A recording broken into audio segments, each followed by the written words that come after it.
हर एक आर्टिस्ट के या एक्टर के लाइफ में एक मोमेंट आता है जिसे हम बोलते हैं एक टर्निंग पॉइंट। यहाँ से लाइफ ने एक अलग एक स्पीड पकड़ी, एक डायरेक्शन पकड़ा, उसके बाद एक लाइफ चेंज हो गई। क्या आपकी लाइफ में वो टर्निंग पॉइंट ऑलरेडी आ चुका है या फिर आप वेट कर रही हैं? नहीं, आई थिंक मेरी जिंदगी में वो टर्निंग पॉइंट आ चुका है, पर एक जिंदगी में एक ही टर्निंग पॉइंट नहीं होता, बहुत टर्निंग पॉइंट होते हैं। अगर आप ये मान के रह जाएंगे कि यही एक मेरा टर्निंग पॉइंट है, इसके बाद जिंदगी और बेहतर या और अतरंगी और अलग नहीं हो सकती, आपको वैसा नहीं सोचना चाहिए। मुझे ऐसा लगता है कि मेरी जिंदगी में बहुत सारे और टर्निंग पॉइंट्स आने हैं और मैं स्टीयरिंग व्हील लेके बैठी हूँ, जहां जहां मुड़ना होगा मैं मुड़ जाऊंगी। I am very happy to I'm very adaptable to change. Huge round of applause for that one. Of course, may the journey be onwards and upwards for in every way for you.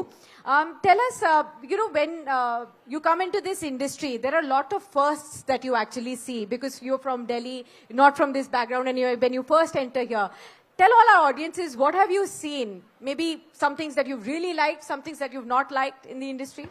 सबसे पहले तो मैंने ये देखा था कि जब मैं पहली बार एक सेट पे थी और उन्होंने पैकअप बोला तो मुझे लगा कि अब सब लोग इत्मीनान से बैठेंगे, बात करेंगे। मैं मुड़ी और पूरा सेट नीचे आ चुका था। जितनी तेजी से सेट बनता है और नीचे आता है मुंबई में, मैं वो देखकर बहुत हैरान हो गई थी। बिकॉज वहां पे वक्त की बहुत अहमियत है। वहां पर लोगों को अगर एक दिन सेट पे काम करेंगे, अगले दिन जाना भी है काम पे, तो बहुत चीजें बहुत जल्दी से और बहुत स्फूर्ति से होती है। तो वो मुझे देखकर बहुत ही मेरे लिए बहुत फर्स्ट बात थी।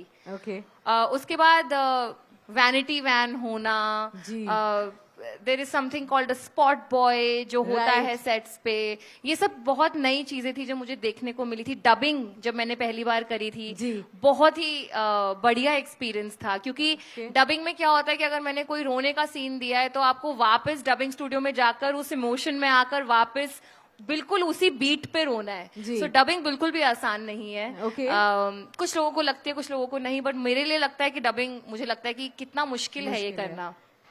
और ब्लो, वैसे मैंने शिल्पा शेट्टी मैम के साथ सॉन्ग किया था, उसमें हमारे चेहरों पर फैंस लगे थे, ब्लोअर आए थे, तो वो बहुत ही एक मतलब कितनी ड्रीम लाइफ है, राइट? मैं ये टीवी पर देखती थी और मैं इन सब लोगों को एडमायर करती थी और फिर वही सेट पे होना और करना, और लेजेंडरी कोरियोग्राफर्स आपको स्टेप्स सिखा रहे हैं, आप रिहर्सल करने जा रहे हैं, ये सब बातें बहुत नई थी मेरे लिए। बहुत सारे ये फर्स्ट से मिले मेरे लिए, तो मुझे बहुत मजा आता था। तो अमेजिंग, ये मजा है, फर्स्ट टाइम आपने बहुत एक्सपीरियंस किया है। अब यहाँ से भी एक्चुअली क्या है ना, हमारे सबके नेचर में होता है, जब हमें कोई चीज मिलती है हम और चाहते हैं कुछ और मिले, और चाहते हैं और बढ़िया हो हमारे लाइफ में। तो अब आप इस इंडस्ट्री से और क्या चाह रही हैं? वो what you dream for yourself, और a vision for yourself, what you have? I think more than मैं इस इंडस्ट्री से क्या चाह रही हूँ, मैं हमेशा रोज यही सोचती हूँ कि मैं क्या दे सकती हूँ इस इंडस्ट्री को। ऐसी कोई कहानी, ऐसी कोई परफॉर्मेंस जो मैं कुछ ऐसा प्रस्तुत कर पाऊँ कि वो उनके दिल में बना रहे। जैसे अब बिल्ली मासी का आप नाम लेते हैं तो मैं देखती हूँ कि सबके चेहरे पे एक मुस्कान सी आती है। बिल्कुल,